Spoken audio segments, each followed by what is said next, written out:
That morning, the rain poured down in thick sheets, turning the city streets into shimmering rivers of light and motion. Cars crawled through the intersection, their headlights reflecting in the endless puddles.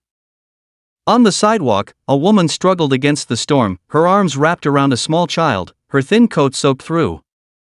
She gritted her teeth, blinking against the cold sting of the rain, shifting the child's weight as she approached the CAF's glass door. She hesitated for a moment before stepping inside, leaving a trail of wet footprints on the tiled floor. At the corner table, a man barely looked up from his laptop. The scent of freshly brewed coffee filled the air, but he was too absorbed in his work to notice. His suit was immaculate, his tie perfectly knotted, his polished shoes resting on the floor with an air of quiet authority. This was his routine, same CAF, same order, same determination to shut out distractions. But the soft shuffle of footsteps nearby made him glance up, his eyes narrowing slightly. She stood a few feet away, shifting uncomfortably, her child nestled against her shoulder. Her expression was uncertain, a mix of exhaustion and silent desperation. Her lips parted as if she was about to speak, but for a second, she hesitated. Then, with a breath that seemed heavier than the rain outside, she finally asked, her voice barely above a whisper. "Excuse me. I am sorry to bother you. My son and we just need a little help." The man's fingers stilled over his keyboard. His gaze flickered over her wet clothes, tired eyes, a child clinging to her side. He sighed, closing his laptop with an audible click. He'd heard 1,000 stories like this before. Everyone had an excuse, a reason, a request. And he wasn't in the mood for another one. "I'm sorry," he said, his voice measured, "Cool. I can't help you." The woman's lips pressed together, her shoulders tensing as if bracing for the rejection. She nodded quickly, as though she had expected it, as though she had already rehearsed her response in her mind. "No, of course. I understand." She turned before he could say anything else, tightening her hold on the child, her arms trembling slightly. She walked away, past the tables of people who had witnessed the exchange but said nothing. Past the barista who glanced at her with quiet sympathy but didn't intervene. Past the door that swung open with a gust of cold wind as she stepped back into the storm. The man exhaled sharply, rubbing his temple before reopening his laptop. He convinced himself that he had done nothing wrong. He wasn't responsible for every stranger with a sad story. If he helped one person, where would it end? It wasn't his problem. It wasn't his business. But what he didn't know, what he couldn't possibly have realized at that moment, was that the woman he had just turned away wasn't just anyone. And by the time he understood who she was, it would be far too late to change what he had done. The rain had lessened by the time he finally closed his laptop for good. The CAF had emptied out, the steady hum of conversation replaced by the distant sounds of traffic outside. He stretched his fingers, rolling his shoulders as he reached for the cup of coffee that had long gone cold. For a brief moment, he thought of the woman, how she had stood there, uncertain yet determined, how she had left without another word. But he brushed the thought aside. He had made his decision. It wasn't his concern. Outside, the streets gleamed under flickering streetlights. He pulled his coat tighter around himself as he stepped out, the air still damp from the earlier downpour. As he walked toward the parking garage, something unsettled him. A strange, nagging feeling sat heavy in his chest, like he had missed something important. He had always prided himself on his ability to judge people, to make quick assessments and move on. But something about that woman's eyes had lingered with him, as if they had held a history he should have recognized. A few blocks away, the woman held her child close, their steps slow and weary. The little boy, no more than 4 or 5, rested his head against her shoulder, his small fingers clutching at her coat. His breaths were soft, but she could feel the exhaustion in them. She pressed a kiss to his damp hair, murmuring reassurances that neither of them fully believed. She had tried everything today, every possible option, every last shred of pride she could afford to lose. And now, she was out of choices.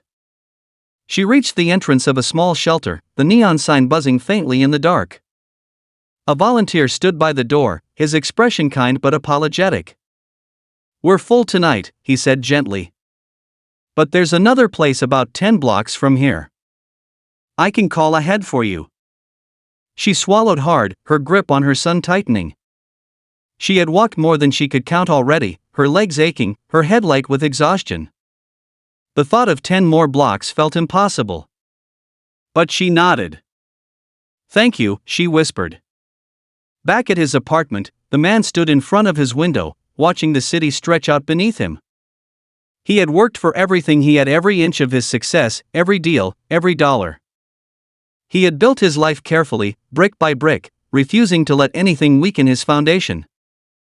There had been a time, years ago, when he had known what struggle felt like. But he had worked past it. Moved on. Survived. So why couldn't he shake the feeling that tonight, he had just walked past something important? The next morning, he followed the same routine. Same coffee, same CAF, same seat by the window. But the moment he stepped inside, he felt a shift in the air. The barista and another customer were whispering near the counter, their faces serious, their voices hushed. He caught fragments of their conversation, something about the storm, a woman, a child. Curiosity tugged at him, though he wasn't sure why. As he set his laptop down, he pulled out his phone and scrolled through the news. And that's when he saw it. A local article. A woman and her young son had been found early that morning, seeking shelter under the awning of a closed shop. They had spent the night outside in the cold, unable to find a place to stay. The boy had been taken to a nearby hospital, mild hypothermia, but stable. His mother had refused to leave his side. His stomach tightened as he stared at the screen. He didn't need to see the grainy photo to know. It was her. The woman from the CAF. The one he had turned away. His throat felt dry as he sat back in his chair, the words on the screen blurring together. For the first time in a long time, he felt something crack through the walls he had built around himself. Regret. But regret wouldn't change what had happened. And deep down, he knew this wasn't the end of it. He couldn't focus for the rest of the morning. The words on his laptop screen meant nothing, his fingers hovered uselessly over the keyboard. No matter how much he tried to drown it out, the image from the news article burned in his mind, the woman, exhausted and drenched from the rain, clutching her child as they huddled under the awning of a store that had long since closed for the night. He could picture it too clearly, the way she must have held him close, shielding him from the wind, whispering soft reassurances despite the gnawing fear in her heart. His coffee sat untouched. He wasn't hungry. And for the first time in years, he felt something that unsettled him more than anything else: guilt. It made no sense. He had made the right decision, hadn't he? He told himself that over and over. He wasn't responsible for every stranger who needed help. The city was filled with people like her, people who had fallen on hard times. He couldn't save them all. But he hadn't needed to save them all. Just her. Just that one night. Frustrated with himself, he closed his laptop and grabbed his coat. He wasn't sure where he was going, but his feet carried him toward the hospital. He had read in the article where they had taken the boy, and before he could talk himself out of it, he was already stepping inside. The waiting room smelled of antiseptic and coffee left too long on the burner. A receptionist glanced up as he approached. "Can I help you?" she asked, her tone polite but distracted. He hesitated. What was he even doing here? What was he supposed to say? I read about the woman and her son from last night, he finally said. I just wanted to see if they're okay. The receptionist gave him a curious look but checked the system. They're still here, she said. The little boy is stable. The mother, she hesitated. She had a rough night, but she's with him. He swallowed, shifting awkwardly. Does she have somewhere to go? The woman behind the desk gave him another look, this one more assessing. Not that I'm aware of, she said. But that's not really my place to say. He nodded and stepped away, unsure of what to do next. He wasn't family. He wasn't a friend. He was a stranger worse than a stranger. He was the man who had turned her away. And that's when he saw her. She stood near the far end of the hall, her arms wrapped around herself, staring out of a hospital window. The exhaustion was even more evident now, her posture slumped, her eyes distant. She hadn't noticed him yet, and for a split second, he thought about leaving. About pretending he had never come. But something stopped him. He took a step closer, hesitating just long enough to give her the chance to turn and see him. And when she did, something flickered across her face: surprise, recognition, but mostly disbelief. "You," she said, her voice barely above a whisper. He didn't know what to say. "I saw the news," he admitted. He hesitated. How could he possibly explain? She let out a breath, shaking her head. "Why are you here?" "I don't know," he admitted honestly. For a long moment, they just stood there, the weight of everything unspoken pressing between them. Then she let out a quiet, humorless laugh. "I bet you didn't expect to see me again." "No," he admitted. "I didn't." She studied him for a moment, then looked past him, back toward the hospital room where her son was sleeping. "He's okay," she said, as if answering an unspoken question. "They said he just needed warmth, fluids." "He's going to be fine." He nodded, a lump forming in his throat. "I'm glad." She looked back at him, her expression unreadable. "Why are you really here?" He wanted to have a good answer. Something that would justify everything.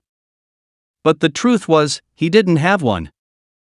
All he had was regret and the growing realization that he had made a mistake. Before he could find the words, a nurse approached, calling her name. "Your son is waking up," she said gently. The woman nodded but didn't move right away. She looked at him one last time before finally speaking. "It's too late," she said softly.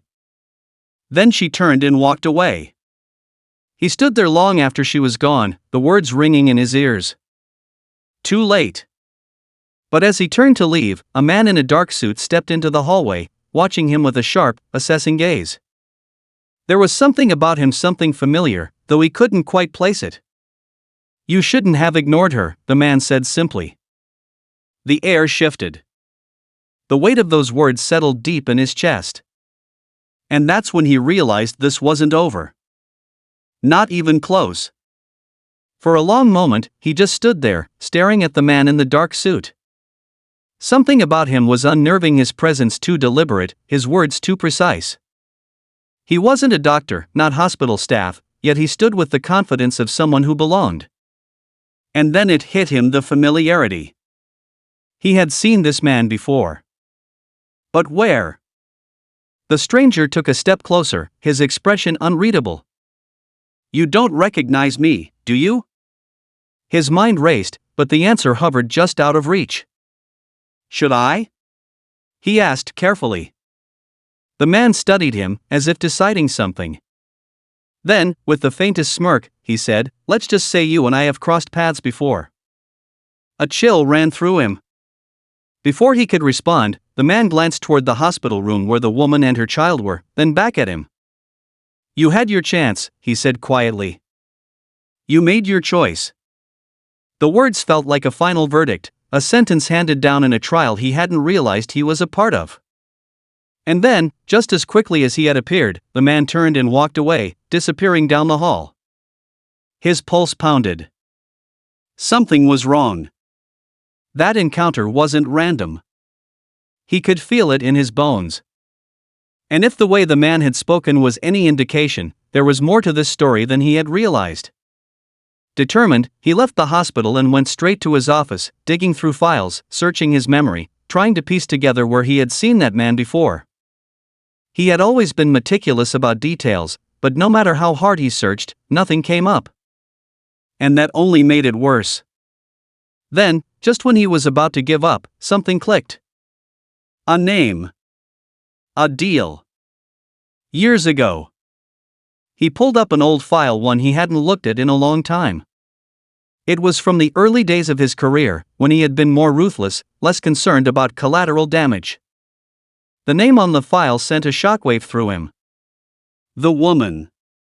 Years ago, long before she had been a struggling mother in the rain, she had been part of something bigger.